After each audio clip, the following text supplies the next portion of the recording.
Amritsar bio वाला online class में फिर से आपका स्वागत है। मैं आज आपके लिए लेकर आया हूँ क्लास 12 के विद्यार्थियों के लिए बायोलॉजी पार्ट, जो कि बहुत ज़्यादा इंपॉर्टेंट साबित होने वाला है बोर्ड परीक्षा के दृष्टिकोण से।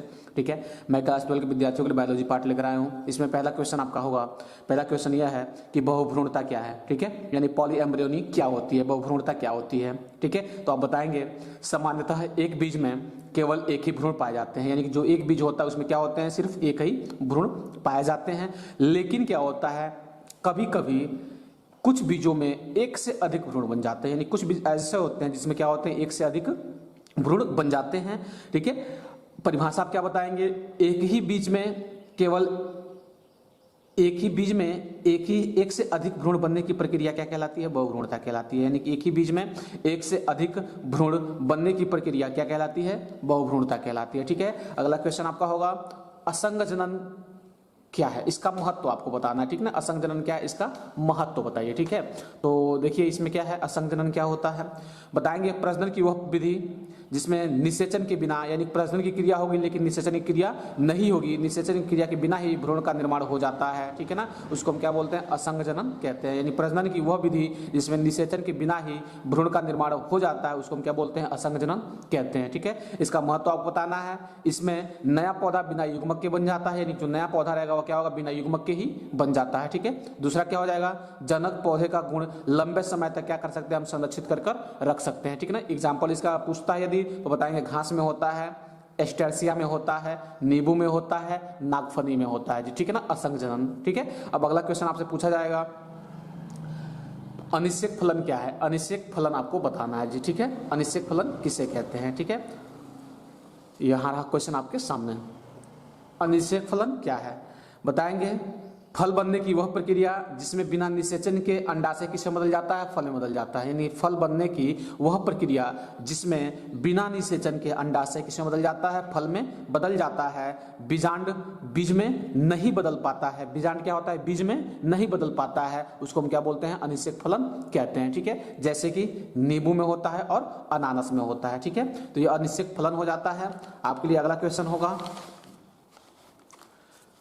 अगला क्वेश्चन है आपका, गुरु बीजाणु जनन किसे कहते हैं, यानी कि गुरु बीजाणु जनन किसे कहते हैं, बताएंगे गुरु बीजाणु मातृ कोशिकाओं द्वारा, गुरु बीजाणु मातृ कोशिकाओं द्वारा अर्धसूत्री विभाजन करके अगुणित गुरु बीजाणु बनने की प्रक्रिया को गुरु बीजाणु जनन कहते हैं।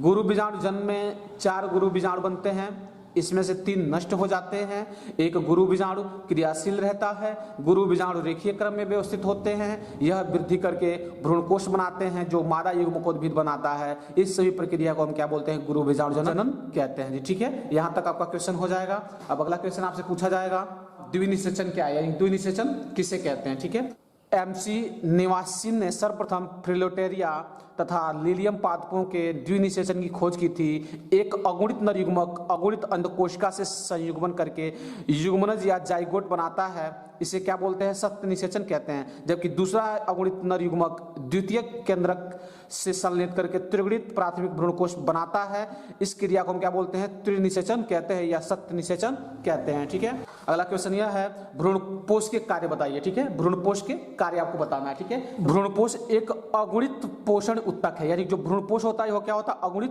पोषक उत्तक होता है, जिसका निर्माण त्रिसंलयन के फलस्वरूप पुष्पीय पादपों में निषेचन के पश्चात होता है। यानी कि जिसका निर्माण त्रिसंलयन के फलस्वरूप पुष्पीय पादपों में निषेचन के पश्चात होता है। भ्रूणपोष भ्रूण के विकास व बीज अंकुरण के समय उपयोग में आता है, यानी जो भ्रूणपोष होता है, ठीक ना, कब उपयोग किया जाता है, बीज अंकुरण के समय उपयोग किया जाता है। ठीक है, आपसे पूछा जाएगा भ्रूणपोष कितने प्रकार के होते हैं, तो आप बताएंगे भ्रूणपोष निम्न प्रकार के होते हैं, यानी 3 प्रकार के होते हैं जी। ठीक है ना, केंद्रीय भ्रूणपोष, ठीक है, कोशिकीय भ्रूणपोष, माध्यमिक भ्रूणपोष।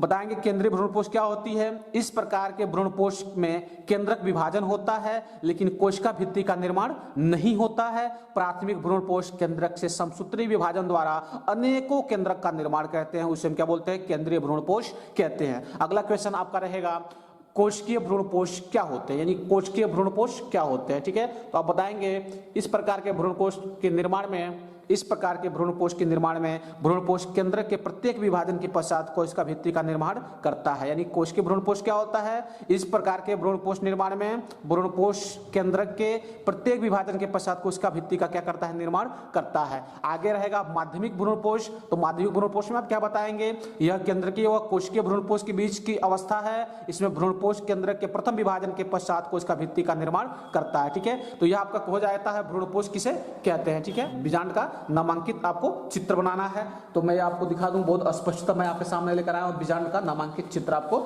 बनाना है जी। ठीक है, यहाँ है जी, बीजांड का संरचना आपको बताना है, बीजांड की संरचना कैसे होती है। ठीक है, तो आप इसको क्या करेंगे, अपने जब एग्जाम में पूछे जाएंगे तो ऐसे क्या करेंगे, इसको ड्रॉ करेंगे। ठीक है, और ड्रॉ करने के बाद जैसे जैसे जो संरचना दी हुई है इसको बनाएंगे। ठीक है, यह बीजांड की एक संरचना हो जाती है। इसके सबसे ऊपरी भाग को हम क्या बोलते हैं, निभाग कहते हैं। इसके जो अंदर जो भाग होते हैं इसको प्रतिमुखी कोशिकाएं कहते हैं। ठीक है, इसके अंदर आवरण होते हैं, इसको हम क्या बोलते हैं, अध्यावरण बोलते हैं। इसके अंदर एक कोशिका होती है, उसको हम क्या बोलते हैं, ध्रुवीय केंद्र बोलते हैं। इसके ऊपर एक कवर होता है, इसको हम क्या बोलते हैं, भ्रूण कोश कहते हैं। ठीक है, इसके अंदर की जो सतह होती है, यहाँ जो दिख रहे हैं, ठीक, इस आवरण को क्या बोलते हैं, बीजांडकाय बोलते हैं। इसके अंदर नीचे 3 कोशिकाएं होती हैं, उसको हम क्या बोलते हैं, अंड कोशिका कहते हैं या सहायक कोशिका कह सकते हैं। नीचे जो दिख रहा है खुला हुआ भाग है, इसको हम क्या बोलते हैं, बीजांड द्वार कहते हैं। यहाँ से जो संरचना निकली हुई है इसको हम हाइलम या हीलियम कहते हैं। यहाँ जहाँ बीजांड अपने वृत्त से जुड़ा होता है उसको हम क्या बोलते हैं, बीजांड वृत्त कहते हैं। यह बीजांड की संरचना होती है। यह इंपॉर्टेंट क्वेश्चन ये आपसे पूछे जा सकते हैं। ठीक है, आगे क्वेश्चन आपका रहेगा, शुक्रजनन नलिका का आपको चित्र बनाना है जी। ठीक है, शुक्रजनन नलिका का चित्र बनाना है। ठीक है, यह पूछे जा सकते हैं क्वेश्चन, इंपॉर्टेंट क्वेश्चन है। ठीक है, शुक्रजनन नलिका का अनुप्रस्थ काट आपको बताना है। ये रहा शुक्रजनन नलिका का अनुप्रस्थ काट। ठीक है, ये आपके शुक्रजनन नलिका का ऐसे संरचना बता देंगे। ठीक है, यह बीएससी तक में इंपॉर्टेंट होता है और इंटर में भी है। ठीक है, शुक्रजनन नलिका का आपका अनुप्रस्थ काट पूछ रहा है, इस तरह का संरचना बनाएंगे। ये जो दिख रहा है शुक्राणु, ये ऐसे संरचना, यानी कि ऐसी संरचना बना के आप इसको नामांकित कर देंगे। ठीक है, अगला क्वेश्चन आपका है, नर अथवा मादा जनन तंत्र का चित्र बनाइए। यानी कि नर जनन तंत्र का और मादा जनन तंत्र दोनों आपको क्या करना है, फिगर बनाना है, ये चित्र आपको दिखाना है जी। ठीक है, तो मैं ये आपके सामने लेकर आया हूं, नर जनन तंत्र। ये दोनों आप देखेंगे, इंपॉर्टेंट दोनों हो सकता है आपके लिए। ठीक है, यहाँ देखिए, यह नर जनन तंत्र का फिगर है। नर जनन तंत्र में आप बताएंगे, यानी कि पुरुष ग्रंथ, मलाशय, मूत्राशय, शुक्रवाहिनी, शिशन, मूत्रमार्ग, यह वृषण होता है। पीछे क्या होता है, मलाशय होता है। ठीक है ना, उसके ऊपर क्या होता है, एम्पुला होता है। और यहाँ जो दिख रहे हैं वो क्या है, प्रोष्ठ ग्रंथि पाई जाती है। यानी कि यह नरजनन तंत्र का क्या है, एक फिगर है। इसको आप ड्रॉ करेंगे, क्वेश्चन उसी में दिया रहेगा या अलग से भी क्वेश्चन आ सकते हैं। मादा जनन तंत्र का आपको फिगर बनाना है। ठीक है, तो यह क्या हो जाएगा, आपका मादा जनन तंत्र होगा। मादा जनन तंत्र का आपको फिगर कैसे बनाना है, पहले क्या करेंगे, ऐसे ऊपर का जो तुम्बिका है यह बना देंगे। ठीक है, तुम्बिका के बाद यह आपका बनाएंगे यूट्रस पार्ट। यहाँ पे अंडाशय रहते हैं 2। ठीक है, अंडाशय रहेंगे दाहिने और बाएं। ठीक है, ऊपर जो है गर्भाशय है। यह जो नली आ रही है वो फैलोपियन ट्यूब होती है। यहाँ जो देख रहे हैं तुम्बिका होती है। ठीक है, इसके यह जो भाग है 2, इसको अंडाशय बोलते हैं। इस भाग को हम क्या बोलते हैं, ग्रीवा बोलते हैं। इस भाग को हम क्या बोलते हैं, ग्रीवा बोलते हैं। ठीक है, और यह जो नीचे के पार्ट होते हैं इसको योनि कहा जाता है। तो यह मादा जनन तंत्र का आपका फिगर हो जाएगा। ठीक है, आगे क्वेश्चन आपका रहेगा, नर शुक्राणु की संरचना बताइए। ठीक है ना, नर शुक्राणु की संरचना आपको बताना है जी। ठीक है, नर शुक्राणु की संरचना बताना है। ठीक है, तो नर शुक्राणु की संरचना मैं आपको फिगर दिखा देता हूं। इसमें क्या होते हैं, सबसे ऊपर प्लाज्मा झिल्ली पाई जाती है, यानी कि जो ऊपर जिनका कवर होता है। ठीक है, इसको हम क्या बोलते हैं, प्लाज्मा झिल्ली बोलते हैं, यानी कि प्लाज्मा मेम्ब्रेन बोलते हैं। इसके अंदर एक मुख होता है, इसको हम क्या बोलते हैं, एक्रोसोम बोलते हैं। इसके नीचे क्या होते हैं, जो ग्रीवा या केंद्रक होते हैं। ठीक है, इसके अंदर जो है मध्य भाग में देख रहा है, इसको हम क्या बोलते हैं, माइटोकॉन्ड्रिया बोलते हैं जी। ठीक है ना, नीचे क्या है, नीचे पूंछ पाई जाती है। पूंछ क्या करता है, इनको चलने में सहायता प्रदान करता है। ठीक है, तो यह क्या हो जाएगा, नर शुक्राणु की संरचना हो जाती है। ठीक है, या आई होप यह वीडियो आपको समझ में आ रही होगी, इसका स्क्रीनशॉट आप ले सकते हैं। ठीक है, यह नर शुक्राणु की संरचना है। ठीक है, आगे क्वेश्चन आपसे पूछे जाएंगे, ब्लास्टुला भवन और गैस्ट्रुला भवन पर टिप्पणी लिखना है। ठीक है, ब्लास्टुला भवन और गैस्ट्रुला भवन पर आपको टिप्पणी लिखना है। तो ब्लास्टुला भवन पर टिप्पणी आप कैसे लिखेंगे, ठीक है, ये भी मैं आपको दिखाता हूं। बताएंगे, ब्लास्टुला भवन निषेचन के 5 से 6 दिन बाद क्या करता है, मॉरुला का निर्माण कर लेता है। ब्लास्टुला भवन में क्या होता है, निषेचन के 5 से 6 दिन बाद मॉरुला का निर्माण होता है।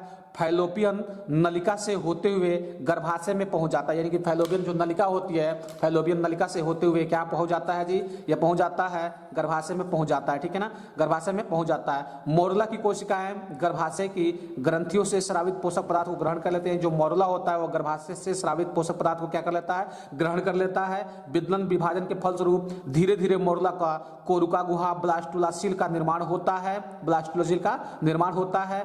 अब यह भ्रूण कोरक या ब्लास्टुला भवन कहलाता है। ठीक है, यहां तक बताएंगे ब्लास्टुला भवन में बाहर की ओर कोशिकाओं की एक परत होती है जो पोषक कारक या ट्रोकोएक्टोडर्म कहलाता है। ठीक है, यह ब्लास्टुला भवन पे आपके टिप्पणी हो जाते हैं। ठीक है ना, देखिए आपके सामने मैं लेकर आया हूं गैस्टुला भवन क्या होती है। बताएंगे ब्लास्टुला की सतह से कुछ विशेष कोशिकाओं की गति स्थानांतरण, ब्लास्टुला की सतह से कुछ विशेष कोशिकाओं की गति स्थानांतरण पूर्णाभ्यास द्वारा एक स्तरीय ब्लास्टुला द्विस्तरीय संरचना बनाता है। भ्रूण परिवर्धन की इस अवस्था को गैस्टुला भवन कहते हैं। पूछ रहा है जिफ्ट पर टिप्पणी लिखना है और गिफ्ट पे करना है। ठीक है, तो बताएंगे कि जो जिफ्ट होता है जाइगोट इंट्रा फैलोपियन ट्रांसफर, यानी कि जाइगोट इंट्रा फैलोपियन ट्रांसफर, यानी कि इसको हम क्या बोलते हैं, शॉर्ट में जिफ्ट बोलते हैं। बताएंगे इसमें प्रयोगशाला में निषेचित किए गए युग्मनज को 24 घंटे के पश्चात 8 कोरक पुटी की अवस्था में स्त्री की अंडवाहिनियों में लेप्रोस्कोप द्वारा अग्रिम परिवर्धन के लिए स्थानांतरित किया जाता है। उसको हम क्या बोलते हैं, जिफ्ट कहते हैं जी। ठीक है ना, अगला क्वेश्चन आ रहेगा जिफ्ट के बाद आपका क्वेश्चन रहेगा गिफ्ट किसे कहते हैं, गिफ्ट क्या होता है। तो बताएंगे जैमेट इंट्रा फैलोपियन ट्रांसफर। ठीक है, यानी कि गिफ्ट किसे कहते हैं। इस विधि का प्रयोग उन स्त्रियों के लिए किया जाता है जो अंडाणु नहीं बना सकती हैं परंतु निषेचन के लिए आगे परिवर्धन की क्रिया उपयुक्त वातावरण दे सकती हैं। उसी को हम क्या बोलते हैं, गिफ्ट कहते हैं। इसमें एक दाता स्त्री से अंडाणु को लेकर उस स्त्री के अंडवाहिनियों में स्थानांतरित कर दिया जाता है। यानी कि ऐसी स्त्रियां जो निषेचन कर सकती हैं लेकिन अंड का निर्माण नहीं कर सकती हैं, तो इनमें क्या किया जाता है, अन्य स्त्रियों से अंडाणु को लेकर इनके अंदर प्रवेश करा दिए जाते हैं। अगला क्वेश्चन आपका रहेगा सहलग्नता या अपूर्ण प्रभाविता किसे कहते हैं। इस पे आपको क्या करना होगा, टिप्पणियां लिखनी होगी। ठीक है, सहलग्नता पर आपको टिप्पणी लिखनी होगी। सहलग्नता मैं आपको दिखाता हूं और साथ साथ एक और क्वेश्चन रहेगा अपूर्ण प्रभाविता। अपूर्ण प्रभाविता किसे कहते हैं जी। ठीक है ना, तो सहलग्नता क्या बताएंगे, जीनों का एक साथ वंशागत होना तथा संतानों द्वारा पैतृक समायोजनों के प्रतिनिर्धारण की रखने की क्रिया सहलग्नता कहलाती है जी। ठीक है ना, सहलग्नता की खोज बेटसन तथा पुनेट ने किया था जी। ठीक है ना, क्या होते हैं सहलग्नता, जीनों का एक साथ वंशगत होना तथा संतानों द्वारा पैतृक संयोजनों के निर्धारण किए गए क्रिया सहलग्नता कहलाती है। ठीक है, यानी कि एक साथ कई लक्षण चले आते हैं, उसी को हम क्या बोलते हैं, लिंकेज कहते हैं या सहलग्नता कहते हैं जी। ठीक है ना, सहलग्नता में आपसे पूछा जाएगा कितने प्रकार के होते हैं, तो बताएंगे एक पूर्ण होता है और एक अपूर्ण होता है, यानी कि एक कंप्लीट होता है और एक क्या होता है, इनकम्प्लीट होता है। ठीक है, तो आपसे क्वेश्चन पूछ रहा है कि सहलग्नता और अपूर्ण प्रभाविता पर टिप्पणी लिखिए। तो मैं आपको अपूर्ण प्रभाविता आपको दिखाता हूं। अपूर्ण प्रभाविता क्या रहेगा, बताएंगे इसमें यफोन पीढ़ी के संतत में कोई भी लक्षण प्रभावी या अप्रभावी न होकर मध्यवर्ती परिणाम देते हैं। उदाहरण के लिए जैसे क्या किया था, मिराबलिस जलापा एक पौधा होता है, मिराबलिस जलापा पौधे में उसमें लाल पुष्प लिया था और सफेद पुष्प लिया था, दोनों के बीच क्या किया, जब क्रॉस कराया तो यफोन पीढ़ी में सब के सब क्या हुए थे, गुलाबी पुष्प बने थे। फिर इनको जब क्या किया, F2 पीढ़ी में जब संकरण कराया तो F2 पीढ़ी में इनका अनुपात क्या था, 1 संबंधे 2 संबंधे 1 का था। अतः आप बताएंगे अपूर्ण प्रभाविता क्या होती है, तो बताएंगे अपूर्ण प्रभाविता में कि जब हम दो लक्षणों को आपस में क्रिया कराते हैं तो उसमें से क्या होता है, प्रभावी और प्रभावी न दिखकर बल्कि क्या होता है, एक नया लक्षण उनमें दिखता है। अतः जब लाल और सफेद के पुष्प के बीच संकरण जब कराया गया तो क्या हुआ, गुलाबी पुष्प बना। फिर इसको जब F2 पीढ़ी में जब दिखाया गया तो 1 संबंधे 2 संबंधे 1 का अनुपात क्या हुआ, प्राप्त हुआ। इसको हम बोलते हैं इनकम्प्लीट डोमिनेंस। आगे क्वेश्चन पूछ रहा है मधुमक्खियों में लिंग निर्धारण। ठीक है, मधुमक्खियों में पूछ सकता है या कीटों में आ सकते हैं आपके साथ, या फिर क्या कह सकते हैं, पक्षियों में आ सकते हैं जी। ठीक है, देखिए मैं लेकर आया हूं, बताएंगे कुछ पक्षियों, सरीसृपों, मछलियों, पादपों में क्या होता है जी, जेड और जेड प्रकार के पाए जाते हैं। कुछ कीटों में क्या होते हैं, जेड और जेड ओ प्रकार के होते हैं। मधुमक्खियों में लिंग निर्धारण क्या होता है, मधुमक्खियों में जो होते हैं वो उसमें जो मादा होती है, मादा के अंदर पाए जाते हैं। मैं आपको यहां दिखाता हूं, जो मादा मक्खी होगी और जो नर मधुमक्खी होगी। ठीक है, अब मादा के बीच क्या होता है, 32 गुणसूत्र पाए जाते हैं और नर के अंदर क्या पाए जाते हैं, 16 गुणसूत्र पाए जाते हैं। इसमें अर्धसूत्री विभाजन होता है मादा के अंदर, यह अर्धसूत्री विभाजन होगा तो 16 हो जाएगा, यह भी क्या हो जाएगा, 16 हो जाएगा। और यह नर वाला सीधे के सीधे वैसा ही आ जाता है। ठीक है, तो इसका जब 16 इस 16 से मिलता है तो 32 बनता है। अतः क्या बनेगा जी, यह मादा का निर्माण करेगा और यह सीधे आके क्या करेगा, नर का निर्माण करता है। अतः मधुमक्खियों में पिता और पुत्र का कोई संबंध नहीं होता है, नर यह रहेंगे, इसमें 16 ही गुणसूत्र पाए जाएंगे। ठीक है, तो ये मधुमक्खियों में लिंग निर्धारण होता है और कीटों में क्या होता है, जेड और ZO प्रकार का लिंग निर्धारण होता है। ठीक है, आगे क्वेश्चन आपका रहेगा, अगला क्वेश्चन पूछ रहा है मधुमक्खियों में कीट निर्धारण हो जाएंगे। अगला क्वेश्चन आपका है मेंडल के आनुवंशिक नियम बताइए, यानी कि मेंडल के आनुवंशिक नियम तथा प्रयोग आपको बताना है। ठीक है, तो मेंडल के आनुवंशिक नियम आप बताएंगे। मेंडल आनुवंशिक नियम क्या कहते हैं, देखिए मैं आपको बताऊंगा। पहला नियम क्या था उनका, प्रभाविता का नियम है, पृथक्करण का नियम है, स्वतंत्र अपव्यूहन का नियम है। ठीक है, तो प्रभाविता का नियम क्या होता है बताएंगे। जब विपरीत लक्षणों वाले शुद्ध पादपों के बीच क्रॉस कराया जाता है तो F1 पीढ़ी में क्या होता है, सिर्फ प्रभावी लक्षण दिखता है जी। ठीक है ना, सिर्फ प्रभावी लक्षण दिखेगा तो उसको हम क्या बोलेंगे, प्रभाविता। जैसे मेंडल ने क्या किया था, एक लंबे पौधा यानी कि इसको प्रभावी बताया और एक स्मॉल लेटर का डबल टी इसको अप्रभावी बताया। दोनों के बीच जब संकरण कराया तो संकरण कराने के बाद देखा कि प्रभावी लक्षण हर पीढ़ियों में दिखाई दे रहा है, इसलिए इसको क्या बोला, प्रभाविता का नियम कहा जाता है जी।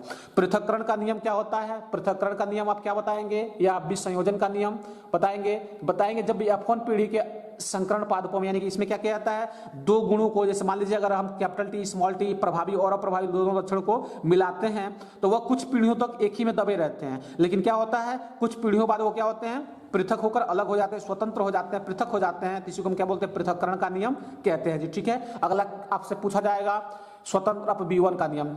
3 नियम था, तो बताएंगे इस नियम के अनुसार जब दो जोड़ी विकल्पों को आपस में क्रॉस कराया जाता है तो कुछ पीढ़ियों तक वो उसी में दबे रहते हैं, लेकिन अगली पीढ़ियों के बाद क्या होते हैं, वह स्वतंत्र होकर अलग हो जाते हैं। इसी को स्वतंत्र अपव्यूहन का